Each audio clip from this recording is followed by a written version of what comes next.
এই সরকার ফলাফাইন যে এত খারাপ করছে যেটা বলার বাইরে।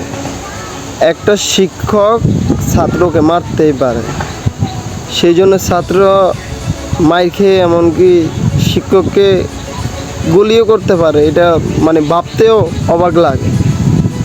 এই ছাত্রগুলারে 2024 আন্দোলন করাই ছাত্র করে একবারে সামনের ভবিষ্যৎ পুরাই ধ্বংস করেছে, সন্ত্রাসী বানাই দিছে এই সরকার।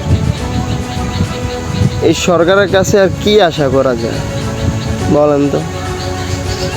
একটা ছাত্রকে একটা শট দেওয়ার কারণে শিক্ষকরে যদি একটা ছাত্র গুলি করতে পারে টিফিন বক্সে করে পিস্তল আনি স্কুলে,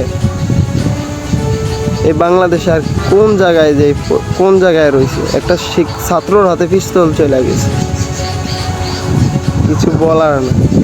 দেশটা পুরাই জঙ্গলিতে কায়েম হয়ে গেছে।